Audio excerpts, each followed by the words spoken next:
Galera, sejam bem-vindos a mais um episódio do Alavancar Podcast. Meu nome é Matheus Venâncio, do meu lado aqui, como sempre, tá meu parceiro El. E aí, El, como é que você tá? Tô bem, mano. Graças a Deus. O El emo, né? Hoje você tá de emo de novo, Hoje eu né? meti um Paramore. Aliás, você sabia disso, pastor, que o El dormia no cemitério? Sigam. Olha, Já começamos bem. começamos muito bem. Mentira. Não, mas mano. quem segue o El no Instagram sabe que ele é emo, sempre foi emo. É de Fresno pra baixo. Ele não É. sabia disso não, tá descobrindo agora.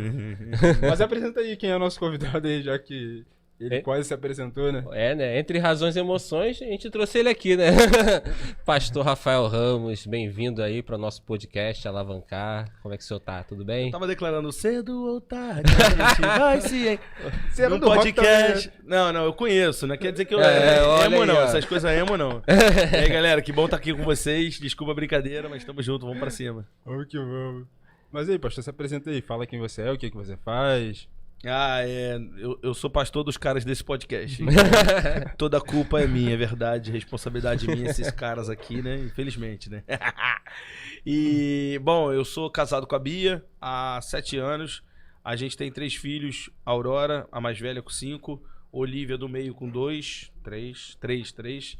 E o mais novinho agora, Judá, com 2 meses, tá? Um garotão lindão. E eu sou pastor na comunidade evangélica Rema, uma igreja que fica ali em Alcântara, São Gonçalo, Rio de Janeiro, Brasil, planeta Terra, né? Se alguém de fora estiver assistindo e quiser visitar.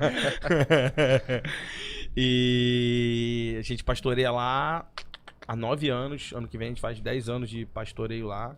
Caraca, 10 anos. É, doideira, né, cara? E sou filho de pastor, nascido em berço cristão, desde pequeno.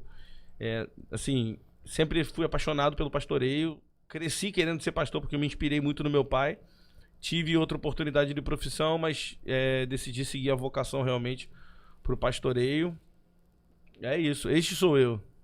Mas conta pra gente, como é que foi esse início aí? De chamado, que você diz? Pode ser de lá de De- trás. Lá de trás. Vamos falar de chamado, assim. É o que eu falei, desde pequeno, a vida do meu pai me inspirou muito, assim. Eu conheço muitos filhos de pastores que o fato do cara ser filho de pastor é o que deu ruim na vida dele, é o que teve de ruim na vida dele, né? Porque muitas vezes o pai era uma coisa na igreja, era outra coisa em casa. Ou às vezes ele era um cara bom em todo o tempo, mas ele era um cara que negligenciou a família por se dedicar muito ao trabalho. Não por ser igreja, mas por ser trabalho. Tem muito homem que negligencia a família por causa do trabalho também, mulheres também, obviamente. Só que meu pai não, meu pai sempre foi um cara que equilibrou muito bem. Apesar do meu pai ser um cara muito... Por exemplo, meu pai nunca tirou férias na vida. Nunca. Caraca. Eu também não. Dentro da igreja nunca tirei férias. Nunca. Você nunca vai me ouvir falar e nem vou. Mas, eu vou explicar. A gente usa da flexibilidade da vocação para poder compensar, não ter por exemplo, não tem 30 dias de férias. Mas tem semanas que eu converso com a galera lá, tá tudo organizado? Tá, eu saio na segunda, volto na quarta. Vou com minha esposa para um lugar e a gente passa uns 4, 3 dias juntos e tal, em família. Então, apesar do meu pai, repito, apesar dele nunca ter tirado férias, mas já teve muitas vezes de sair do culto, assim, de noite na igreja, meu pai, vamos viajar. E pra mim era uma aventura, que eu era moleque, pô, que legal, a gente vai viajar, a gente, sei lá, ia pra Arraial, pertinho, entendeu? Petrópolis. E a gente fez muitas microviagens, assim, que construíram muito, assim, a minha noção da família. E então isso foi muito saudável pra mim, porque eu sempre amei a igreja. Porque tem um cara que o pai dele é pastor, então ele odeia a igreja porque é a igreja que roubou o pai dele. Eita. Né? Pra mim, não. Eu sempre amei a igreja. Sempre, é o lugar que eu queria estar. E minhas filhas são assim hoje, é engraçado. Às vezes eu saio pra igreja, né? E tô indo pra igreja e eu falo, e aí a mãe vai levar mais tarde. Aí ela, não, quero ir com você, papai, quero ir com você. E quando a gente vai em outra igreja, aí a Aurora fala assim pra mim, papai, me deixa na nossa igreja e vai pregar na outra igreja, depois você me busca, porque ela não gosta de outra igreja, ela quer ir pra nossa, tá ligado? Então assim, nesse berço, agora, é óbvio que durante minha adolescência, eu passei pela rebeldia que todo mundo passa. Não rebeldia, mas eu tive namoradinha, tentativas, mas sempre com muito temor, assim. Eu não conseguia avacalhar, enfiar o pé na jaca, porque assim, eu tinha temor tanto pela minha vida, quanto por causa do ministério do meu pai. Eu falava, cara, não é possível. Eu lembro de uma vez que eu me dei mal, fiquei com uma menina, assim, não foi legal. e ficaram sabendo e coisa e tal. Eu lembro que eu chorei e a minha oração pra Deus, não estraga o ministério do meu pai por causa desse meu erro. E eu não vejo isso hoje, olhando pra trás, como uma pressão. Mas pelo contrário, foi uma consciência que eu tinha da importância da minha vida também dentro do contexto de ministério do meu pai. E nunca, meu pai nunca falou pra mim, você não pode isso porque você é filho de pastor. Pelo contrário, eu tive essa fase do roqueirinho, né? Mano, eu usava lápis de olho, filhão. Eu ia pra igreja de cabelo grande jogado na cara. Na época não existia o conceito do emo, eu era grunge, graças a Deus. Graças a Deus, porque se eu tivesse nascido um pouquinho depois eu ia ser emo, né? Olha aí, ó. Mas eu era grunge, grunge, Nirvana na cabeça. E aí eu pintava o olho de lápis, a calça toda rasgada, jogava uma camisa xadrez assim meio largada, andava de skate. E meu pai nunca, tipo, você é filho de pastor, você não pode fazer nada. Eu ia pra igreja daquele jeito. E ele, e aí, tá maneiro esse lápis de olho? Me zoava, brincava. E essa maneira leve foi o que não me empurrou pra fora, pelo contrário, me trouxe pra dentro. Tô falando demais. Esse é o resumo da minha adolescência, assim. Não precisa resumir, não. Pode, fica à vontade, a gente tem tempo. Continua? Continua. Então, aí depois disso, eu tive várias oportunidades na igreja, né? Fui retroprojetista. O retroprojetor era o projetor da época. Tô ligado. Que era de vidro assim, com um refletorzinho, aí você passa uma transparência em cima, né? Pô, cara, milhão. A gente que nasceu nos anos 90, a gente tá ligado o que é retroprojetor. Muita gente que vai estar ouvindo não sabe nem o que é. É isso aí. Eu nasci no final dos 80, pô. Aí, ó. Então, tipo assim, tinha música que era tão grande que ela tinha 3 transparências. E aí você tinha que passar de uma pra outra sem perceber. Eu era top. O dedinho lá na frente. Aí eu aprendi a tocar bateria, aprendi a tocar violão, teclado. E aí eu fui me envolvendo com o Ministério de Louvor. Depois fui me envolvendo com os adolescentes, liderando adolescentes. Depois liderei jovens. Então eu fui fazendo né, passeando pelas funções. E é uma coisa que eu sempre falo, assim, a galera hoje tem muito essa parada do você tem que descobrir o chamado de Deus pra sua vida. Eu não gosto muito dessa pressão, porque se eu for te contar minha história, eu vou te fazer uma pergunta. Qual desses chamados é o chamado de Deus na minha vida? Cada um deles teve sua importância. Eu não seria pastor hoje se eu não tivesse sido retroprojetista. Então vamos botar na linha do tempo. Fui retroprojetista, baterista, depois fui tecladista, depois fui líder de louvor, né, cantando, fui líder de adolescentes, líder de jovens, me tornei advogado, me casei, me tornei pastor, me tornei pai de uma filha, me tornei pai de 2 filhas e agora sou pai de 2 filhas e um rapaz. Saí da liderança da juventude, hoje sou pastor de células e voluntariado na igreja. Qual desses itens é o mais importante? Ah, pai. Ué, mas eu sou marido. Ah, pastor. Ué, mas eu também sou pai.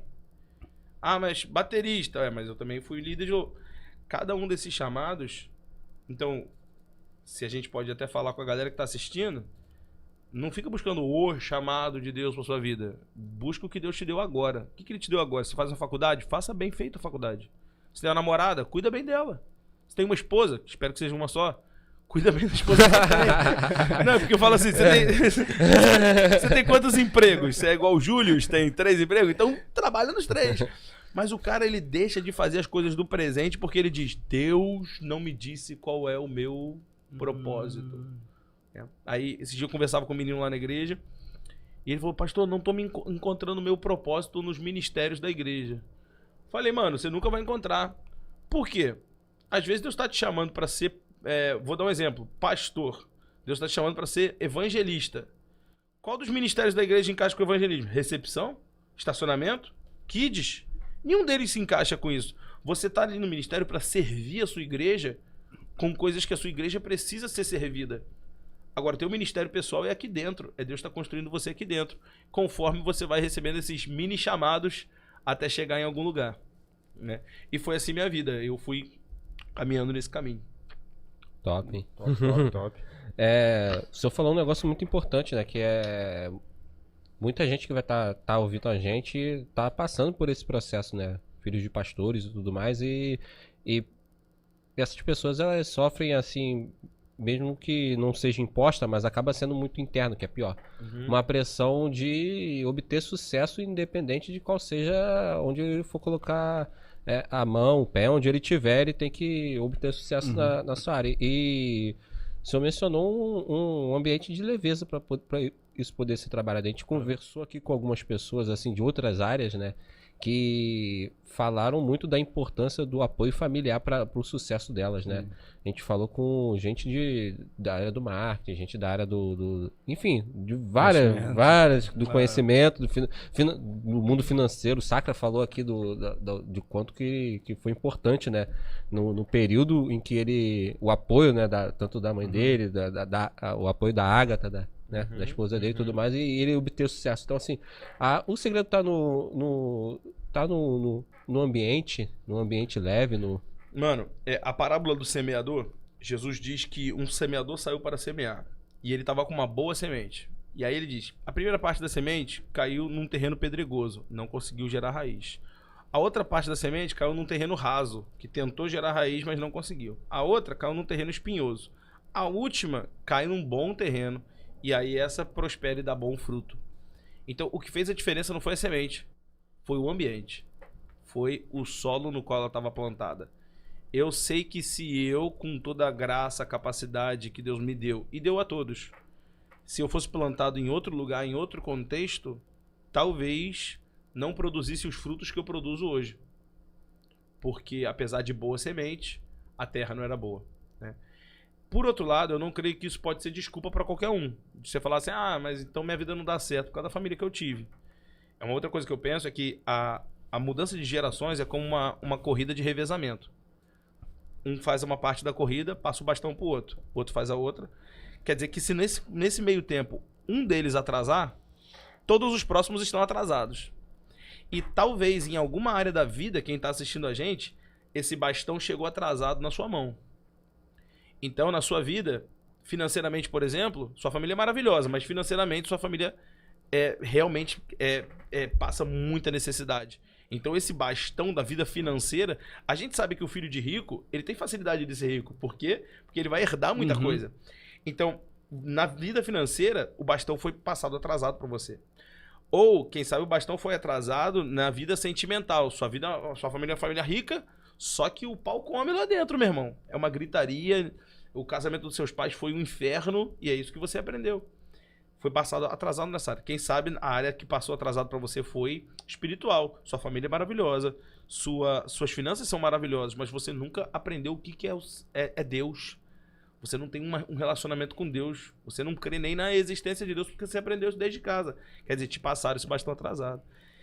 E qual é agora as opções que você tem? Ou você usa isso como desculpa para dizer, é por isso que eu não dei certo na vida, é porque quem correu antes de mim me deu atrasado. Ou você vai correr o dobro da tua corrida. Quer dizer, você vai correr por você e pelo que não fizeram antes de você. Para que quem receba o bastão depois de você, receba adiantado. O teu filho vai ser chamado de privilegiado. Privilegiado hoje é uma crítica, né? Você é um privilegiado. Seu filho vai ser chamado de privilegiado por causa do preço que você pagou. Então eu vou dar um exemplo. Eu tenho o privilégio de ser filho de pastor. Meu pai não era nem filho de crente. O preço que meu pai pagou em fazer parte da igreja numa época que bola de futebol era considerado ovo do diabo, que televisão era considerado a janela do inferno. Meu pai tinha 10 anos de idade quando se converteu e ele não podia jogar bola. Ele não podia mais usar bermuda, não podia mais soltar cafifa, não podia mais jogar bolinha de gude. Ele participou de uma igreja muito tradicional. O preço que ele pagou pra romper isso na família dele que não era crente, pra agora eu ter um privilégio, valeu a pena. Então, talvez, tem gente aí que, poxa, vim de uma família terrível, vim de uma situação assim, assado.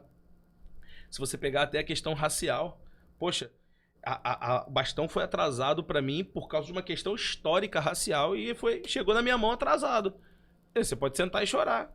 Ou você pode se levantar e falar, não, eu vou pagar o preço para que meu filho tenha privilégios que eu não tive. Eu vou quebrar pedras no caminho para que meu filho... É aquela história, meu teto vai ser o piso do meu filho e minha linha de chegada vai ser a linha de partida do meu filho. Então, se a gente fizer isso e pagar o preço nessa geração, eu tenho certeza que a próxima geração vai usufruir de privilégios que a gente nunca teve oportunidade. É isso. Top, hein? E você sempre quis ser pastor? Ou... Sempre. Eu até acho esquisito. Cara, quando... Então por que você fez o curso de Direito? Então, vamos lá. Eu acredito muito que pastoreio é vocação, não é profissão. É vocação. Quer dizer que independente do que você é na sua vida profissional, você tem uma vocação pastoral. E eu acredito que, humanamente falando, agora não é mais teologicamente, mas humanamente falando, convém que o pastor tenha uma profissão antes de ser um pastor em tempo integral.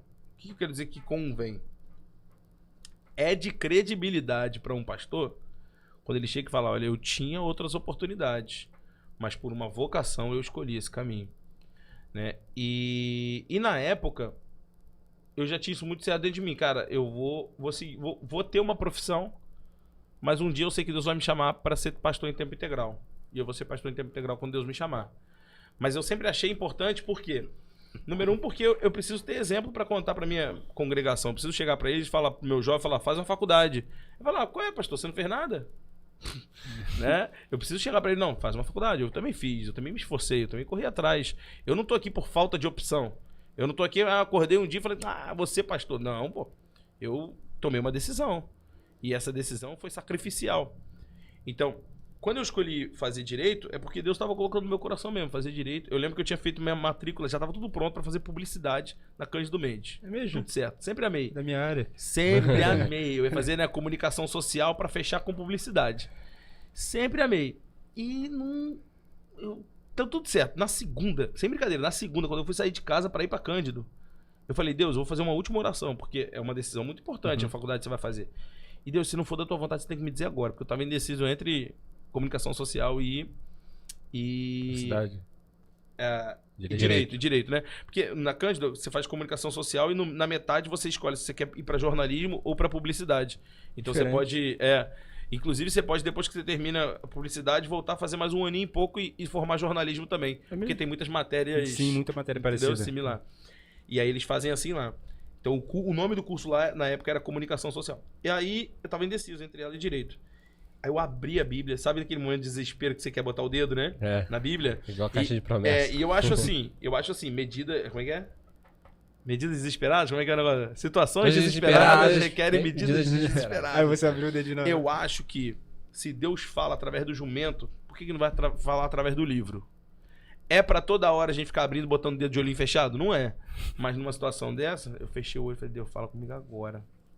Pá, abri, botei o dedo assim. E aí tava o texto de quando Jesus foi esquecido no templo. E o versículo exato era: e Jesus foi encontrado entre os mestres da lei.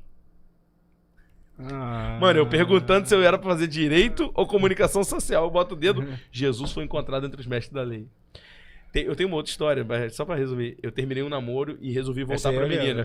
Resolvi voltar pra menina. E não era de Deus, assim. A menina é maravilhosa, a menina é gente boa, mas não era, o relacionamento não era pra ser. E aí eu orei e falei, Deus, tem que falar comigo e tal. Abri a Bíblia, tum! E o texto dizia, voltaria um homem à sua antiga esposa, isso não traria desonra sobre todo Israel. Eu falei... É isso? Amei, pai, amei. Esse dedinho aí tá mágico. Não, minha mãe que é sinistra. Minha mãe abre lá e bum, Deus fala com ela toda hora. Poxa. Comigo é só raça de víboras. De vez em quando que dá um bom. Comecei o curso. Quando tava no meio do curso, eu fui consagrado a pastor. Né? Eu já trabalhava na igreja, mas eu trabalhava na parte administrativa da igreja. Né? Eu era auxiliar administrativo. Nesse meio tempo, eu falei, caramba. Aí veio essa pergunta. Poxa, se eu vou ser pastor sempre, por que eu tenho que terminar essa faculdade? Aí eu quis largar a faculdade para fazer uma faculdade de teologia. Queria até fazer uma teologia, uma faculdade gringa e tal. Queria muito online, alguma coisa assim. E quando eu tava prestes, aí eu fiz a oração de novo e peguei a Bíblia de novo. Né? Então tem 2 anos de intervalo. 3 anos de intervalo entre um e outro, né? Pra não usar toda hora. Aí eu abri a Bíblia, fechei, Deus, o senhor tem que falar comigo agora. E porque senão eu vou largar essa faculdade agora. E eu botei o dedo assim. Esse dedo Que pouca gente sabia disso. Era um texto em Salmo escrito: o Senhor está comigo e meu direito está sempre diante dele. Ai. Meu direito está sempre diante dele. Falei, mano do céu. Foi muito direto. Aí eu falei, não, vou continuar. E eu fiz uma oração, falei, Deus, pra quê então? Me explica. E eu senti tão forte no meu coração, mano, Deus falando assim: eu quero que você construa algo digno de ser sacrificado. Porque qual seria o sacrifício para um jovem como eu ser pastor? Nenhum. Mas ele queria que eu formasse uma profissão, para depois de formar essa profissão eu abrir mão dela. Caraca. Só que eu esqueci disso e continuei fazendo a faculdade. E aí com o tempo eu esqueci. Quando eu tava terminando, eu fiz o exame da ordem. E por milagre, eu passei no exame da ordem sem fazer curso nenhum, sem fazer nada. Estudei, obviamente, e sem ter terminado a faculdade. Tanto que eu fui reprovado em 2 matérias. E eu cheguei pro professor e falei, pode professor... fazer o exame da ordem sem... Pode. 9º e 10º período você pode fazer o exame da ordem. E eu cheguei pro professor e falei, pô, professor... Eu fui aprovado no exame da ordem, você vai me reprovar por causa de meio ponto. Aí o cara me aprovou, tá ligado? Passei na ordem, irmão. Eu sou praticamente advogado, você Essa vai... desculpa você viu? poxa. Não é desculpa, mas é verdade. Mas é verdade, né, Não, mano? mas Eu falei pra ele, você vai me impedir de pegar minha carteira Mais de de advogado. E aí fui aprovado no primeiro, na segunda fase, no 14º concurso, pode olhar lá no edital, tá lá, Rafael Ramos Pereira. E eu falei, caramba, glória a Deus. E aí, era o ano que eu ia casar. Eu fui aprovado no final do ano, o ano seguinte eu ia casar. Caramba. Falei, é tudo certo. Era 3 mil e pouco o piso salarial de advogado. Tá bom. E eu já tinha propostas. Eu falei, cara, em 3 mil e pouco na época já era um valor bem melhor do que 3 mil hoje, né? E na época a igreja, ela me honrava por um pouco menos de um salário mínimo. Entendeu? Era um salário mínimo, mas era... Como eu não tinha vínculo, né? Tipo, carteira, nada. Era um trabalho informal. Eles me davam uma ajuda de aproximadamente um salário mínimo. Uhum. Então a diferença, mano, era 3 vezes mais do que eu ia ganhar. 3 vezes menos do que eu ia ganhar sendo advogado. Isso se eu fosse ganhar no piso. E ninguém ganha no piso. Porque você ganha o piso mais XYZ. Né? E eu já tava certo que eu ia pro escritório, eu ia abrir o escritório. E aí quando eu empolguei, meu irmão, quando eu já tava sonhando com tudo, Deus falou, lembra? E eu falei, aí ele falou assim, agora é sacrifício. Porque naquela época você ia abrir mão, mas não ia ser sacrifício. Agora é um sacrifício. E eu falei, caramba. E aí eu resolvi não seguir. Continuei. E aquele ano inteiro, inclusive, a igreja estava com muitos desafios financeiros. A igreja não pôde me honrar com valores diferentes. Não, eu continuei com o mesmo valor que eu recebia quando eu era auxiliar administrativo. Continuei recebendo como pastor de jovens. E, mano, Deus fez um milagre, eu casei, meu casamento foi lindo, foi maravilhoso, foi tudo, Deus proveu cada detalhe. E pra quem tá assistindo conhece, eu casei no Castelo de Itaipava. Olha aí, filhão. Eu paguei 4 mil reais apenas 4 mil reais? pra casar no Castelo de Itaipava. Ninguém Isso, acredita rapaz. na história. Ninguém acredita O na valor desse história. castelo eu acho que é 100, né? É 100 mil, Ninguém né? acredita. Hoje em dia é. Na minha época era 40. É 40? Era 40. E dia de semana. Dia de semana é 40. Eu casei dia de semana, né? Era 40 na minha época. E aí, cara, foi promoção de não sei o quê. Mano, a Bia botou o nome num blog de noiva. Num blog. E aí ligaram pra ela no dia seguinte que tinha uma promoção e tal. E que 4 mil. Que isso, cara. A gente não entende até hoje o que Deus fez ali, cara. De coração. A gente Mas não 4 entende. mil com tudo dá por cima, não. Não. Aí o Não, local, vai né? ter Que é local. demais. Só que, É. tipo assim, qualquer salão que você pergunta Ah, mas hoje, lá é, eles pô. aceitam um buffet de fora e tal. aceitam, tranquilamente, é. E a gente tinha muitos amigos, né, que trabalhavam com isso. Então, essa parte também foi baratinha, tranquilo. tudo Caraca, muito no cara. milagre, mano. Muito no milagre de Deus. E foi, assim, uma história de provisão financeira. E foi assim que eu decidi seguir a vocação pastoral e não A carreira de advogado. a carreira de advogado. Meu pai foi advogado também, né? Mas ele advogou durante muitos anos. Eu nunca advoguei. Eu só fui aprovado no exame da ordem e resolvi não ser advogado, tipo, não ter uma carteira, porque eu vou pagar anuidade de 1.000 e pouco. Tem que ficar pagando, né? Não faz sentido pra mim, né? Mas eu decidi, então sair da advocacia pra ser exclusivamente pastor. E não me arrependo nem um segundo, graças a Mas Deus. esse processo não foi tão tranquilo assim, né? Então, mano, rolou um processo. Claro que rolou um processo dentro de mim, mas assim, eu sempre aprendi muito a confiar em Deus, cara. Isso até incomoda, sei lá, me incomoda minha esposa, por exemplo, que às vezes tem uma coisa acontecendo muito terrível e eu tô, não, tranquilo. Eu acho que às vezes o cara que confia em Deus, às vezes ele é tirado como se ele fosse desleixado, né? Porque parece que ele não liga. Né? E não é que eu não ligo, é que eu sei que Deus vai fazer. Eu lembro quando a gente tava prestes a se casar, mano. Faltava um mês pra gente se casar e a gente não tinha conseguido arrumar uma casa, velho. A gente não tinha conseguido arrumar uma casa. Caraca, que doideira. E assim, eu tava muito confiante em Deus. Falei, não, Deus vai fazer algo, Deus vai fazer algo. Era até um pouquinho mais, era tipo 2 meses. E eu sentei pra conversar com meu sogro. E ele tinha um apartamento que ele tava vendendo, né? E eu não tava me baseando nisso, porque eu queria ter o meu, tá ligado? E eu conversei com ele, falei, ó, sogrão, deixa eu... Me dá um valor de aluguel aí, eu fico aí durante um ano, me dá um ano, que aí eu vou pra outra casa e tal. E foi assim que aconteceu. E ficamos lá um ano e depois de um ano fui pra uma casa e tal. Mas por que eu tô contando isso assim? Porque eu não ligava, tipo... Sim, não ligo. Não é que eu não ligo, é feio dizer não ligo, né? É, né? É que eu confio tanto, fé, mano. é Deus, fé. Deus.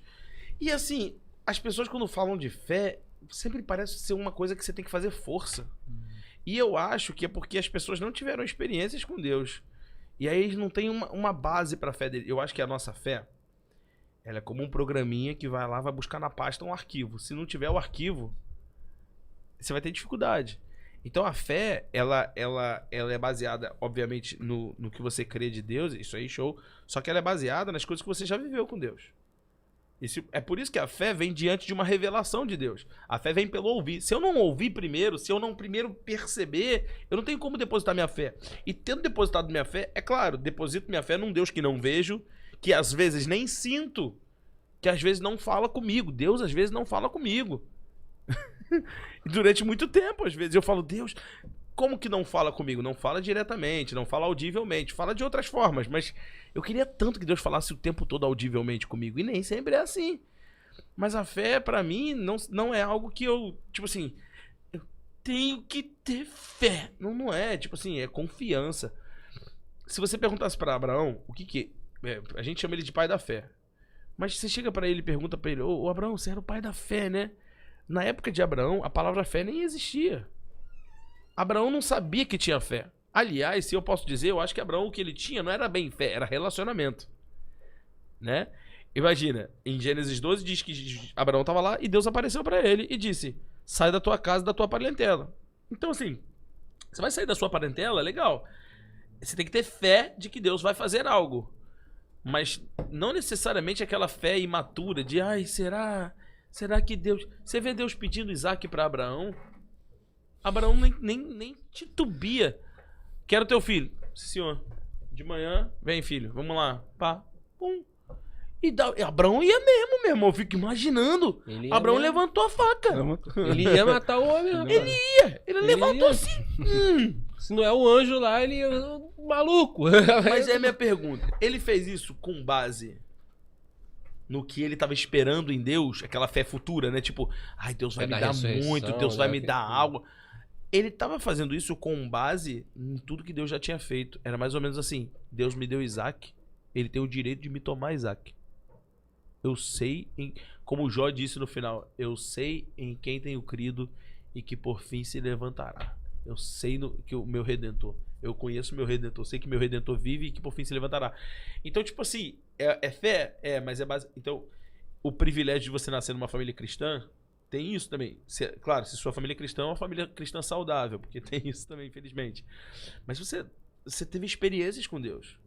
Quando a nossa igreja comprou o templo lá, né, o lugar que é o maior que a gente comprou, a nossa igreja não tinha condições nenhuma. A gente passou 2 anos na nossa casa vivendo só com o salário da minha mãe. Meu pai abriu mão do próprio salário, que era digno dele receber, e que não era grande, mas ele abriu mão para poder a igreja ter um pouco a mais para pagar aquelas prestações. Eu vi, ninguém me contou. Eu vi meu pai botar a nossa casa à venda. Meu pai botou a casa e o carro à venda. Eu vi o cara fazendo a avaliação da nossa casa. Medindo o tamanho de quarto, medindo o tamanho daquilo para avaliar a nossa casa, para poder botar a nossa casa à venda ou pedir um empréstimo com a nossa casa em hipoteca. Tipo, meu pai queria hipotecar a nossa casa para poder ajudar a igreja a pagar o compromisso e não quebrar a igreja. E eu vi tudo isso acontecer e Deus proveu o tempo todo. Deus foi fiel o tempo todo. Até pouco tempo atrás, quando a nossa igreja ainda não tinha o piso revestido, ainda era o piso antigo, que era aquele marmorite, de tipo quadra de futsal. Uhum. E lá no canto você conseguia ver uma mancha assim de fora a fora. O que era aquela mancha? Meu pai conseguiu a chave com o corretor do lugar, que era nosso amigo. E eu, meu pai e minha mãe, 3 horas da manhã, toda sexta-feira, lá a gente invadia, no bom sentido, né, com chave e tal, e entrava e ungia o lugar todinho de fora a fora, orando, Deus, o Senhor vai nos dar esse lugar, Deus, o Senhor nos vai dar esse lugar. Deus... E a gente orava. E a nossa igreja era de aluguel, e a gente comprou um lugar, a gente fez a atualização do valor, foi coisa de 300 e poucos mil, mas atualizando pro valor de hoje, dá 2 milhões, 2 e 300 milhões, 2 milhões e 300 mil. Então, tipo assim, é muito valor. Pra uma igreja que era de aluguel, a gente, cara, foi muito milagre. E quando eu vivi essas coisas, como que eu vou viver isso e chegar na hora da minha casa e eu vou ter dúvida de que Deus vai fazer alguma coisa? Eu não tenho dúvida nenhuma. Então chega a ser meio largado mesmo, tipo, mano, eu tenho até que tomar cuidado pra não deixar de tomar as atitudes que eu preciso tomar, que eu fico, não, Deus não vai fazer? Como não vai fazer? Ele sempre fez, né? Igual os eventos que a gente produz lá na igreja, são eventos imensos e que às vezes tá chegando em cima da hora e parece que vai dar um prejuízo financeiro muito grande e começa a dar aquela preocupação e eu volto dizendo, gente, Deus nunca falhou. Deus nunca falhou. E chega na hora, pá! É certinho, né? Então, a fé, ela precisa ser exercitada como um músculo para ela crescer. Deixa eu falar só uma coisa sobre fé. Que eu lembrei. A reclamação de Jesus não é que a fé dos discípulos era pequena. Parece que é. Porque ele fala assim, ó homens de pequena fé. Só que Jesus não fala isso no primeiro dia que viu eles. Jesus fala isso no final do ministério.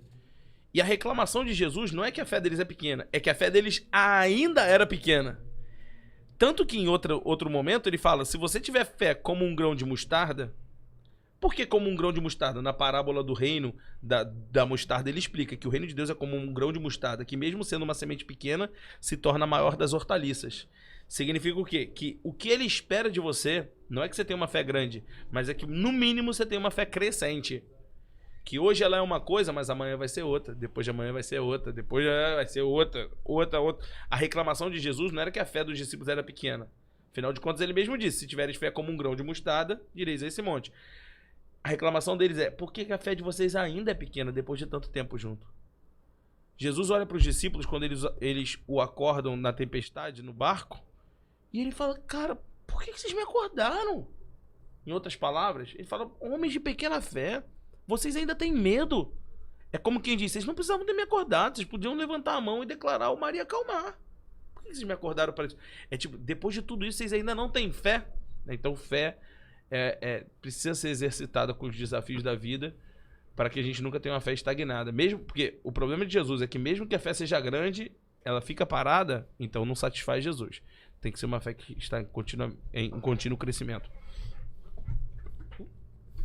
E a fé, ela foi o... Você ia falar? Não, nada, vai, segue. Tu parou aqui. Não, e a fé, como o pastor Rafa falou, né? Ela também serve também como... Ela é o combustível, de qualquer forma. Se você vê na maioria dos homens de sucesso, cara, por mais que a gente tem, vamos falar de privilégio, né? A gente tem um privilégio, né, de conhecer o Deus da fé, saber o que é, quem é o Senhor, aquele que dá pra gente, né, a fé, e que a gente tem esse privilégio de conhecê-lo, sabe? Exato. Mas existem algumas pessoas, né, que ainda não exercem desse privilégio, né? Ainda não tiveram os seus olhos abertos para isso, mas que de alguma forma seja seguindo o exemplo de alguém que tenha, né? E eu já vou bater muito nessa tecla do exemplo, que é uma das maiores formas de evangelismo, né? É o exemplo. Verdade. De que elas não conseguiriam obter o sucesso delas se não fosse pela fé. Se você for olhar a história da humanidade, né? Por exemplo, por mais que alguns dessas pessoas assim da área da ciência, por exemplo, né, elas foram autodeclaradas assim ateias, mas o berço delas era judaico. Ou seja, tinha princípio ali, judaico. Então, tinha algum princípio, alguma coisa ali que foi feita ali tinha a ver com Deus. Então, assim, existia um propósito de Deus durante toda a humanidade de literalmente fazer com que a humanidade tivesse minimamente uma base moral e ética. sem a qual a gente teria se autodestruído. Então, por exemplo, quando Deus destrói Sodoma e Gomorra, não é só para punir uma cidade pelo que ela fez, mas é porque Sodoma e Gomorra representava um risco para a continuidade da humanidade. Se aquilo que era praticado em Sodoma e Gomorra, e eu não tô falando daquela discussão famosa sobre sodomia, o que é sodomia, não, mas o que era praticado em Sodoma e Gomorra se espalhasse para a humanidade tinha sérios riscos de continuidade. Literalmente, literalmente. Então o que Deus estava fazendo era, não, isso aqui não. Declarando para o resto da humanidade que tinha coisas que tem limites. Por exemplo, existem crimes de guerra. Cara, mas a guerra já é um crime. Mas existem coisas que nem na guerra você pode fazer. Armas biológicas, por exemplo, a ONU considera crime de guerra. Porque, tipo assim, uma coisa é o pau comer. Outra coisa é você jogar uma arma biológica para matar criancinha numa creche. Então, como que até homens maus, o homem do tráfico, ele tem uma lei moral ali, ó. Ah, isso aqui você faz, mas isso aqui você não pode fazer. Isso aqui já é demais. Na cadeia tem isso. Isso aqui já é demais. Isso é tudo fruto dessa balança ética e moral que Deus foi capaz de imprimir na humanidade ao decorrer do tempo. Graças a Deus. Porque se não fosse isso, meu irmão, a humanidade já tinha se autodestruído. Essa é a minha opinião. Ok. Pastor, mudando de assunto, como que você faz para lidar com pessoas feridas, com traumas de infância, com pessoas que têm atração por outro homem, homossexuais? Como é que você faz para lidar com essas pessoas sem machucá-las? Assim, a gente tem... A igreja ela é um extrato da sociedade. Se a igreja está num lugar que tem muito pobre, a igreja tem que ter pobre. Se essa igreja está num lugar que tem muito pobre e só tem rico na igreja, tem alguma coisa errada com essa igreja. Se a igreja está num lugar onde a população é majoritariamente negra e você olha para dentro da igreja e só tem branco, tem alguma coisa errada com essa igreja. Essa igreja ela precisa ser uma expressão automática do que está ao redor dela, no sentido de demografia. E também, infelizmente, no sentido de pecado. O que eu quero dizer? Pessoas lidam com pecado naquela área. Então o Brasil, por exemplo, é uma nação muito sexualizada. Você vai em lugares, em outros países, que não são tanto assim. Existem países, até no Ocidente mesmo, que as crianças não são tão sexualizadas, que a pornografia não é tão incentivada, nem tão explícita. Então, o Brasil tem isso. Então, todo mundo dentro da igreja, muita gente dentro da igreja vai lidar com questões daquela área, né? Então hoje está muito em voga a questão da sexualidade, da questão do gênero. Então, muita gente dentro da igreja lida com isso. E quanto maior a igreja, mais gente que lida com isso você vai lidar. E você precisa aprender a lidar. Como a gente lida? É pecado e é mais um pecado. Não é o pecado. Esse que é o problema. As pessoas acham que o pecado, seja da homossexualidade, ou seja da promiscuidade sexual, ou seja da fornicação, ou seja, não, porque isso é um pecado, e trata a pessoa como se ela literalmente fizesse. Meu irmão, ela faz uma coisa numa área que você faz em outra. Aí a pergunta que eu sento para uma pessoa, eu vou falar, qual é o seu calcanhar de Aquiles? Alguém vai falar, pastor, meu calcanhar de Aquiles é mulher. Aquele hétero top, né? Meu problema é mulher, pastor. Esse cara tá tão em pecado, e pior, às vezes até mais, porque ele bate no peito, ele tem orgulho do pecado dele. Jesus uma vez conta uma parábola que é pesada, do publicano e do fariseu. O publicano era o cara mais desprezado, considerado mais pecador daquela época. Aí Jesus conta que vai os dois no templo. O fariseu bate no peito e diz assim, graças a Deus eu não sou como esse publicano. Como muito hétero faz com pessoas que têm sentimentos e desejos homoafetivos. Então, esse hétero bate no peito e fala assim, eu posso até fornicar, eu posso até adulterar, mas graças a Deus eu não sou bicha. Isso é o que está na cabeça dele. Ele bate no peito. O que Jesus diz disso? Jesus diz que os dois foram no templo. Os dois oraram, só que só o publicano foi ouvido por Deus. Porque o publicano bateu no peito e disse, Deus tem misericórdia de mim, porque eu reconheço o pecado que eu carrego e eu não quero carregá-lo. Então, aquele cara, o hétero top, batendo no peito lá, dizendo, não, porque graças a Deus eu não... Tá achando que... Então, por quê? Porque ele considera que o pecado dele é menos grave. Vamos colocar outro no lugar desse? Vamos colocar um cara, então, que ele é corrupto. Que ele é ladrão, que ele é safado, ele rouba dinheiro. Ele trabalha numa loja e ele não... Só que ele olha para um irmão que tem desejos homoafetivos e ele acha que esse cara é um... Isso aí, meu irmão do céu. Só que ele é um ladrão. Vamos lembrar de Judas? Quando a mulher, Maria, foi ungir os pés de Jesus com perfume? Judas... Boa. Essa mulher aí, mó pecadora, pra que quebrou esse vaso? Podia ter vendido pros pobres, pra dar dinheiro pros pobres. Mas ele falou aquilo. Por que ele criticou ela? A Bíblia diz, ele não falou isso porque se importava com os pobres, mas porque era ladrão. Então, quer dizer, a gente muitas vezes usa o pecado do outro pra ser... Sabe, igual a gente era pequeno, a mãe brigava. Ah, por que você fez isso? Todo mundo fez! Então a gente usa o pecado do outro pra justificar o nosso. Né? E aos olhos de Deus não é assim, cara. Aos olhos de Deus não é assim. Então, assim, a gente lida com muita misericórdia, com muita graça, de entender que aquele cara, alguns passam por uma questão afetiva. Já lidei com um rapaz, pô, pastor, meu negócio é o seguinte, eu amo fulano, eu amo o Ricardo, e eu amo ele é a pessoa da minha vida, pastor. Esse cara a gente lida de um jeito. Já vai ter outro que vai falar assim, não, pastor, eu não amo, eu não tenho sentimento, mas eu tenho atração sexual. Meu negócio é carnal, é sexo, não é sentimento. Já vai ter um outro que vai falar, pastor, não é uma coisa nem outra, pra mim foi curiosidade. Eu, por falta de opção, eu brinquei ali com os amigos, com meu primo e me descobri, e pra mim, eu não me importo se eu estiver com uma mulher ou se eu estiver com um homem. Então cada pessoa lida de uma maneira. Pegar essa galera toda e colocar num saco, amarrar e falar, é tudo igual, não é. Não é. Não somos todos iguais.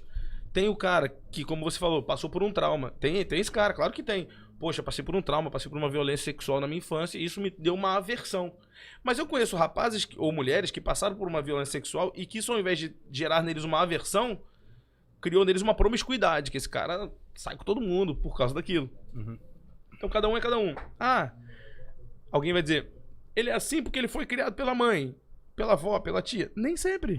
Nem sempre a gente conhece filhos de pastores, né, que tinha tudo pra estar ali alinhadinho e infelizmente o cara seguiu por um outro caminho.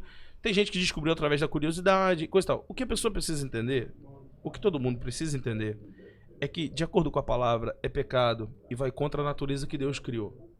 Assim como eu me casar com mais uma mulher é pecado. Assim como eu desejar algo que não é meu. Assim como eu estar com minha mulher na cama e imaginar o rosto de outra. Eita. É pecado.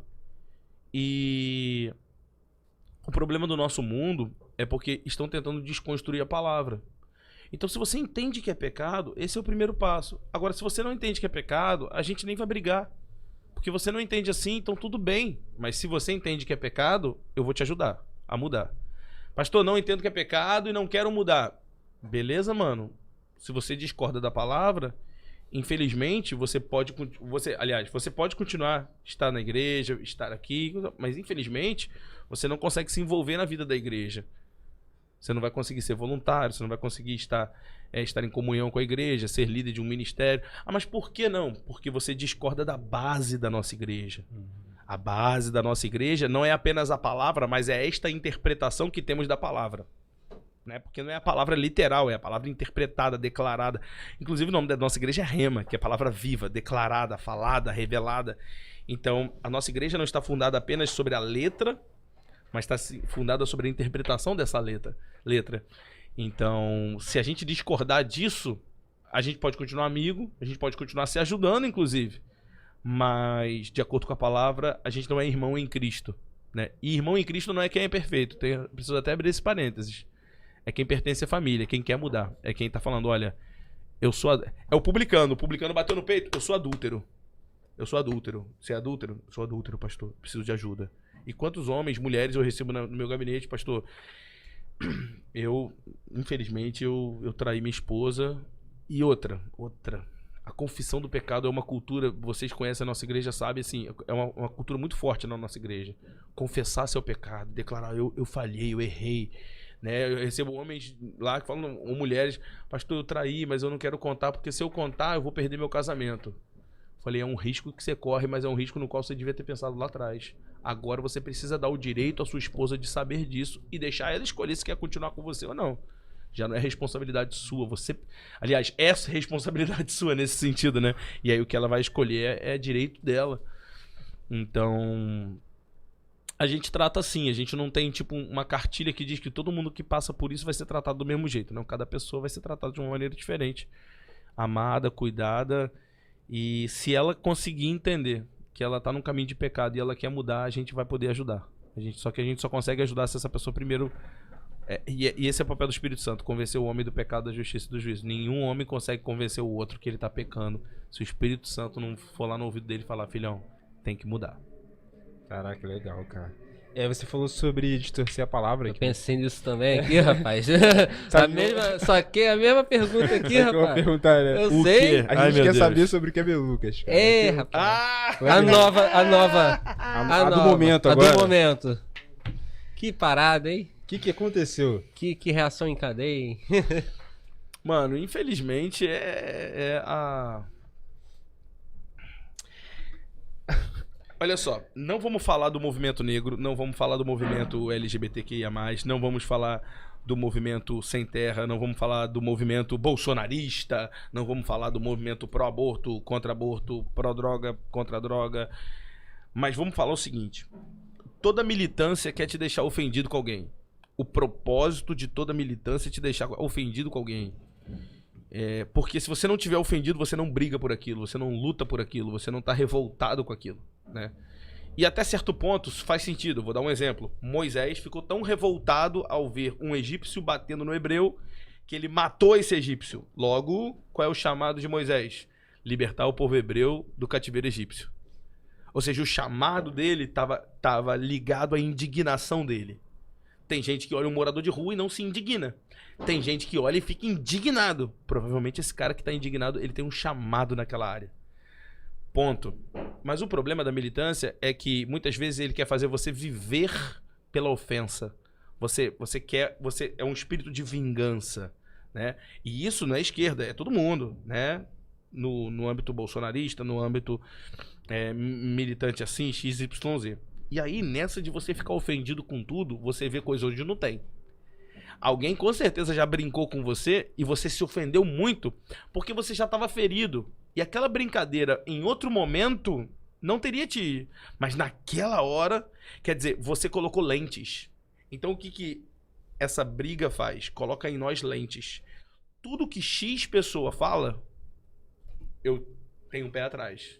Porque eu tenho a lente das experiências que eu já tive com o El. O El já me maltratou, já fez isso, já fez aquilo. Eu boto essa lente. Se o El fala uma coisa que é, às vezes, boa, eu já não quero ouvir.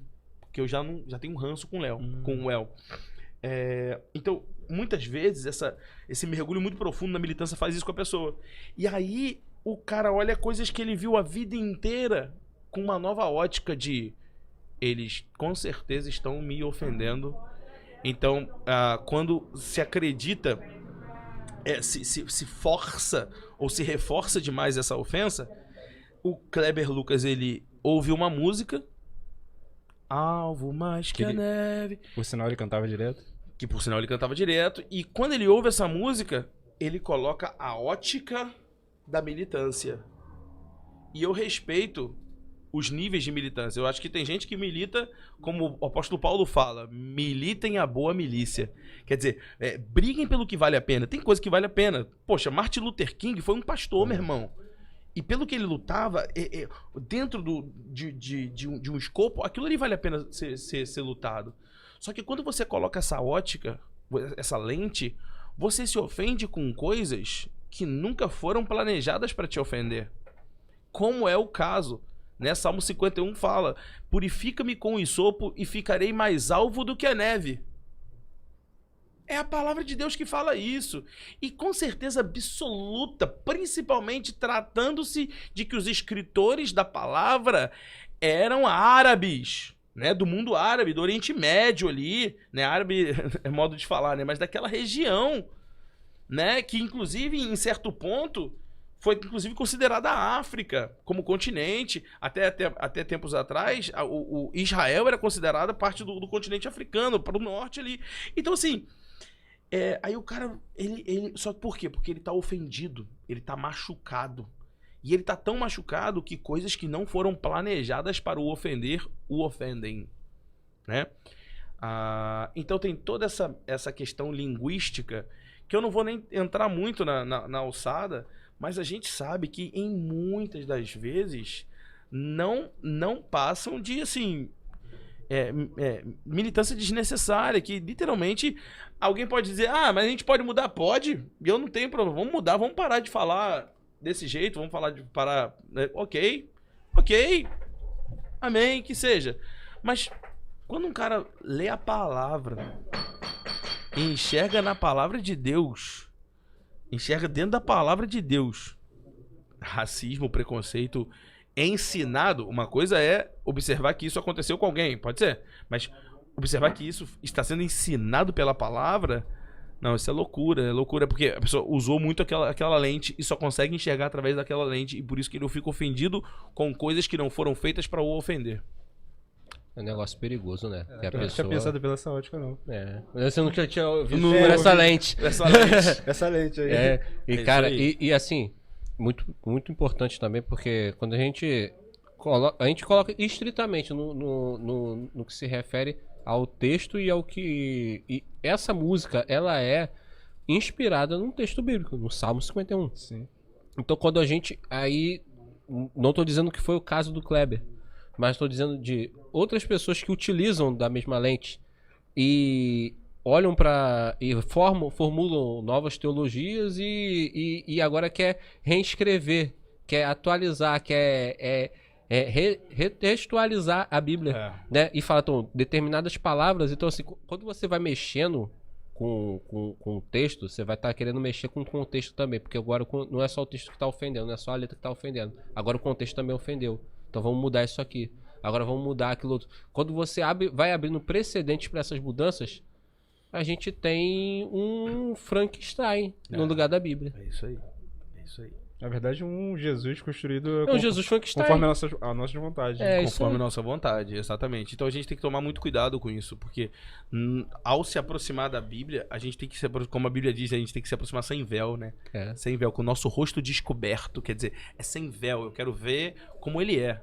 Né? Aliás, uma das grandes guerras de Satanás contra a família é justamente nisso, porque se ele consegue mudar a lente que você tem para enxergar a paternidade, o cara que teve um mau pai, ele vai ter uma dificuldade muito maior de desenvolver um relacionamento paternal com Deus. Verdade. De que Deus é seu pai. Ele vai demorar para entender isso e vai às vezes custar muito. Então o que Satanás pensa em fazer? E se eu já mudar a lente desses caras na infância, na adolescência, para gerar isso? E aí às vezes ele vai estar de cara com a verdade mais pura, mais linda do evangelho, e ele vai se ofender. Ele vai... isso aqui não vai... Por causa da lente que ele tá usando, né?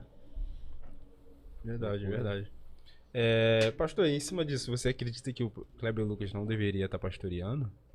Porque... Há muito tempo.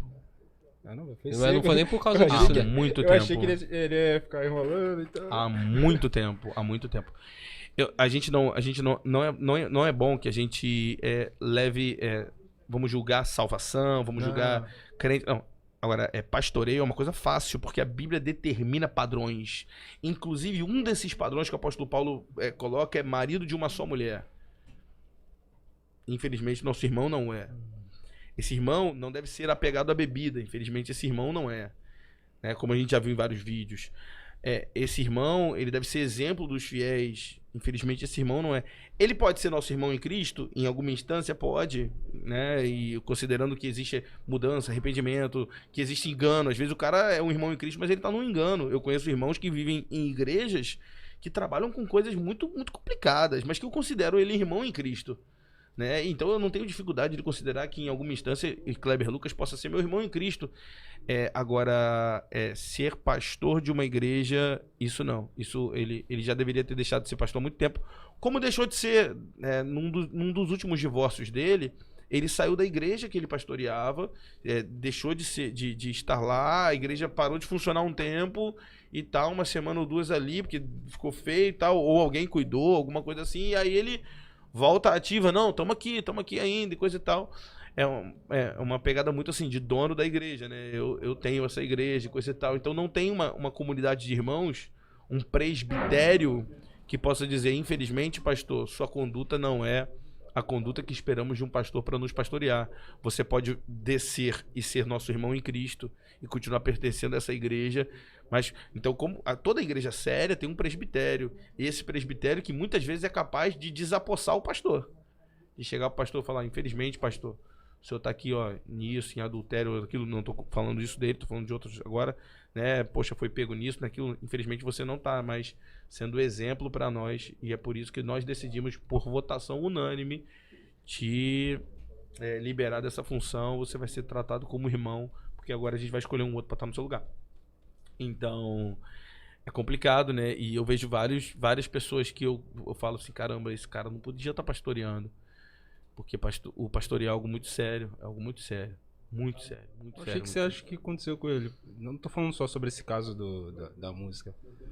É porque, como eu falei, né? Foi uma reação em cadeia, né, cara? Não, isso aí foi isso só... veio antes, muito bem antes. antes, né? Bem antes, depois de Isso aí, 2002. se duvidar, é a coisa mais leve. Que... Depois de 2002 lá, que ele...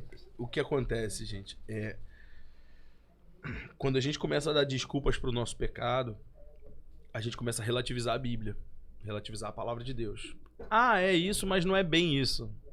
Ah, não é isso, mas se a gente atualizar pra entender hoje em dia, não é bem isso que quis dizer. A gente começa a relativizar. Por quê? Quando a gente relativiza, nosso pecado fica menos doloroso.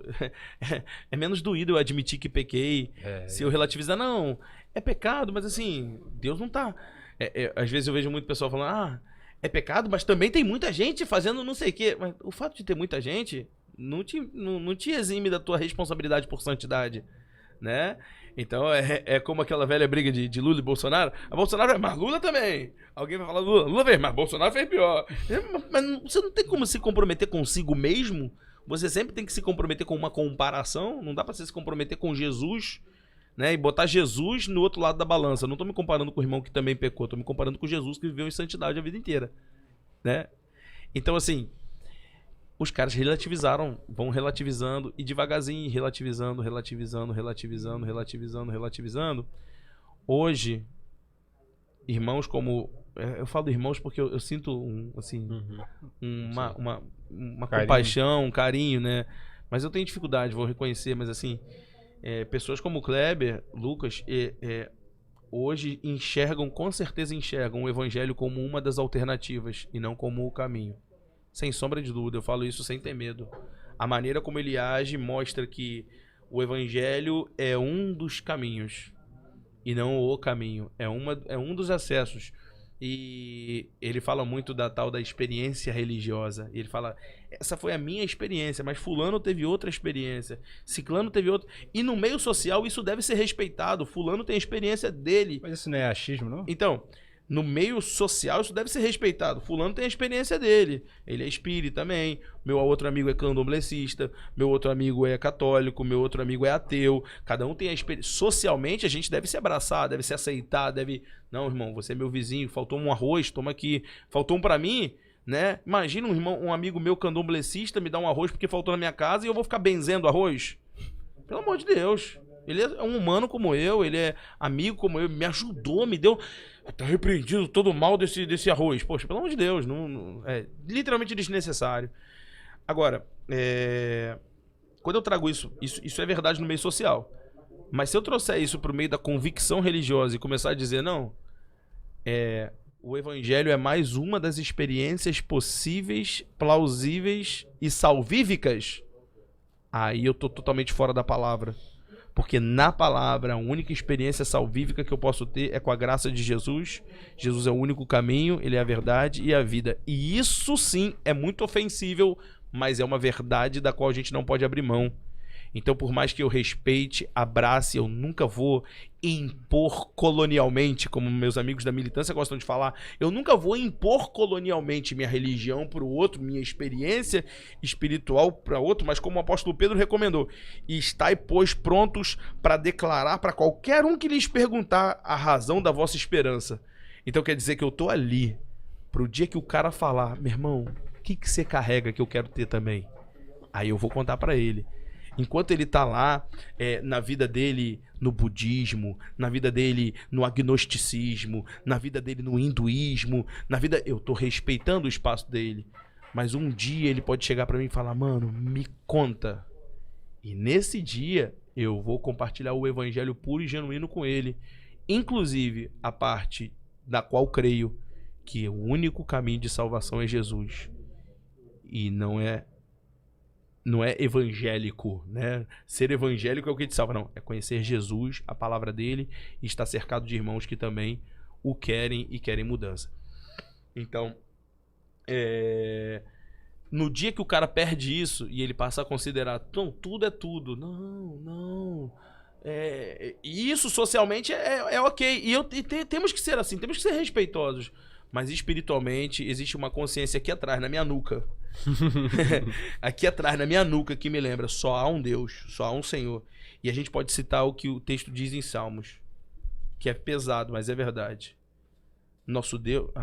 eu preciso citar e amém. Essa é a palavra de Deus, eu não me envergonho dela. Nosso Deus não são como os deuses dessa terra, que tem boca, mas não falam, tem olhos, mas não veem, tem ouvidos, mas não ouvem, tem pés, mas não andam, tem mãos, mas não apalpam. E a palavra diz, tornem-se como eles, todos os que os adoram. Então, o que eu entendo na palavra de Deus é que, socialmente, eu vou lutar humanitariamente para esse meu amigo sempre ter o direito de discordar de mim, sempre viver a expressão religiosa dele do jeito que ele quiser viver. Ele, poxa, eu quero fazer um museu. Esses dias eu vi uma galera cristã querendo lutar contra o museu do candomblé. Meu irmão, deixa os caras fazerem o museu deles, é a história, é a cultura. Não só deles, mas nosso como Brasil. É cultura, é parte da cultura brasileira. Poxa, eu fui em Salvador, foi a coisa mais gostosa da minha vida. Eu sou doido pra voltar em Salvador, fui 2 vezes, maravilhoso. Às vezes eu vejo o crente voltando de lá, um ambiente pesado. Ai, um ambiente pesado, meu Deus. Que beira o preconceito. Eu preciso concordar com os irmãos da militância que dizem que isso é preconceito. Beira o preconceito. Né? Então, assim, a gente tem que entender. Aqui atrás, na nuca, na minha convicção dentro de casa, só existe um Deus, só existe um Senhor. E fora dele é tudo espírito de engano. Meu Deus. Mas aqui não, peraí. São meus amigos. São humanos. E são tão pecadores quanto eu também sou. Se eu reconheço quem eu sou, se eu sei o que eu já fiz, eu sou incapaz de deixar de perdoar alguém. Porque eu sei o que eu já fui perdoado também por Deus. Eu sei onde eu estaria se não fosse a graça de Deus. Desculpa ter delongado aí. Não, fica à vontade. E, pastor, então, contra isso, explica pra gente como ser um pastor segundo a Bíblia. Você deu agora, a gente falou sobre o Kleber, que está sendo um exemplo contrário disso, agora aqui a gente quer um exemplo de um pastor segundo a Bíblia. Eu acho que uma das coisas que o pastor brasileiro mais precisa e não tem é prestação de contas. Eu acho que a maioria dos pastores brasileiros não tem para quem prestar contas. Isso faz com que esse cara viva no topo, eu vou usar esse termo feio, tá? No topo da cadeia alimentar. E aí ele discipula todo mundo, mas quem discipula ele? Ninguém. O intocável. Ele é o intocável. O santão. Quem aponta o dedo na cara dele e fala, você tá errado, né? Davi era rei de Israel, mas a hora que ele adulterou, Natan veio, o profeta, e botou o dedo no meio da cara de Davi. E essa autoridade que Natan tinha, Davi podia renegá-la. Davi, se ele fosse esperto, vamos colocar assim, ele mandava matar Natan. E continuava adulterando, continuava vivendo a vida que queria. Afinal de contas, ele era rei. Mas ele era capaz de se submeter a alguém e prestar contas a alguém mesmo sendo rei. Né? Então, assim, dentro do ministério pastoral, você pode virar um reizinho. E aí, meu irmão, você tá frito. Porque agora, quando você tem das duas uma, ou o presbitério pode fazer isso, né, que é um presbitério interno da igreja, ou eu tenho um outro pastor a quem eu... Pastor, olha só. Passando as dificuldades, preciso me abrir, tô sendo tentado. Poxa, se todo pastor pudesse admitir isso pra alguém, a gente teria muito menos casos de escândalo por aí. Porque ele ia confessar uma tentação para não precisar lá no futuro confessar um pecado. Então, uma das coisas que eu creio... E, assim, eu não tô falando básico, tá? É óbvio que eu incluo, né? Ler a palavra, ou vida de oração e tudo. Só que esse é o básico que todo mundo já sabe que tem que ter. Mas eu quero responder essa pergunta com as coisas que geralmente a gente não ouve. Prestação de contas, isso eu tô falando de discipulado, família. Esse cara tem que ter uma priorização da família. Minha família tá aqui na parte de trás, minha família tá aqui na parte da frente do meu celular. E não só pra esbanjar, pra mostrar, não, mas é porque, assim, é minha família, é minha prioridade. Meu pai já falou isso uma vez pra mim. Meu pai falou uma vez assim pra mim, Rafael, se um dia eu ficar entre minha família e minha igreja, segura a onda porque eu tô fora. Pô, um pastor dizer que vai largar a igreja pra cuidar da família, isso me ensinou muito. Eu largo minha igreja pra cuidar da minha família se necessário. E largo no meio. Se necessário, eu largo no meio. Claro, se eu puder não chegar a esse ponto, melhor. Mas se chegar a esse ponto, é no meio da pregação. Irmãos, vou chamar o diácono fulano, continua a pregação aqui que eu vou lá ver minha esposa que tá chorando no quarto lá. Eu vou lá, pô, ué. Tá doido que eu vou deixar minha esposa lá chorando enquanto a igreja tá toda rindo, né? Então, assim, literalmente é família. E eu acho que esse pastor tem que ter amigos. Eu tenho pastores amigos meus com quem eu faço churrasco. Tava hoje marcando um churrasco com pastores amigos do estado do Rio, que vão lá em casa e a gente vai fazer um churrasco. Eu tenho amigos, né?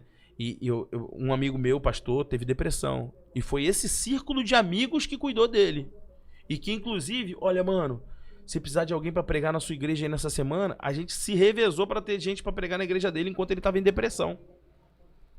Tem que ter amigos, né? Então, assim, além de todo o básico, eu acho que essas três coisas, prestação de contas, família e amigos, é o que pode salvar o pastoreio no Brasil, se os pastores se submeterem e entenderem a importância disso. Excelente. Se encaixou em tudo, né? Se encaixou não só na parte de ter uma vida bíblica, né? No sentido de inibir a tentação do pecado e também de sucumbir também ao peso, né? A estafa emocional, né? Que... Né? Burnout, né? O burnout. Que acontece, né? Muito bom, cara. Bem amplo, né? Pastor, infelizmente, nosso tempo estourou. A gente vai ter que encerrar a entrevista. Você quer falar alguma última coisa? Fazer algum... Nada, só agradecer mesmo, né? Muito obrigado por ter aceito esse convite, dar o privilégio, né, da gente te ouvir aqui. A gente já tem esse privilégio já em casa, já, né? Mas a galera que não conhece poder te ouvir e que espero que muitas pessoas possam ouvir, serem alcançadas. E se eu tenho alguma mensagem para dar pro nosso público, um recado final. Alguma coisa que tá ardendo no seu coração, que você queira falar. É clichê, o que eu vou falar é clichê, mas assim, o que eu vou falar é muito clichê, mas assim, não desiste, cara. O prêmio da soberana vocação, o prêmio de Cristo Jesus, não é pra quem chega primeiro, não é pra quem é o mais rápido, é pra quem chega lá. Então assim, se você chegar arrebentado, mas chega, filho, vamos chegar no céu, vamos chegar arrebentado, vamos chegar, poxa, minha vida foi uma luta pra eu conseguir resistir àquela tentação. Eu carreguei minha vida inteira naquela situação que eu não consegui. Meu coração desejava, mas eu não pecava, eu conseguia segurar. Mas vamos chegar lá. A gente vai chegar arrebentado, mas vamos chegar. Vamos chegar contrito, humilde, dizendo: Deus, só sua graça que me trouxe até aqui. Assim, não vamos parar no meio do caminho, não chuta o balde, não fala: eu caí em pecado, então quer saber, vou sair da igreja. Não, cara, fica lá, porque você vai ser confrontado. Não se conforme com uma vida dupla, né? Poxa, tô pecando, não se conforme com isso, cara. Fique indignado, continue, como diria o apóstolo Paulo, miserável homem que sou, quem me livrará do corpo dessa morte? E assim, eu sei, um coração quebrantado o Senhor não rejeita. Então continua com o seu coração quebrantado.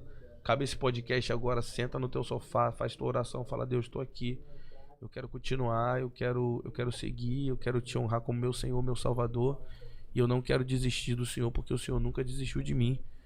E a gente se vê no céu. É isso. É isso aí, senhoras e senhores. Pastor Rafael Ramos, o pastor mais apelão de São Gonçalo, né? Esse literalmente. Gostei do título, gostei. Pô, pode usar. Eu sou o pastor mais apelão de São Gonçalo. Nunca perdeu uma oportunidade de fazer um apelo. Nunca. Nos sigam na rede social e façam uma visita na nossa igreja. Sua rede social, @rafaelramos.rvo. Me acha lá no Instagram, nosso canal no YouTube, Rafael Ramos, é o canal de música. E tem o canal da igreja também, Família Rema, que você encontra nossas pregações. Faça uma visita na nossa igreja, vai ser um prazer te receber lá. É isso aí. Foi. Valeu.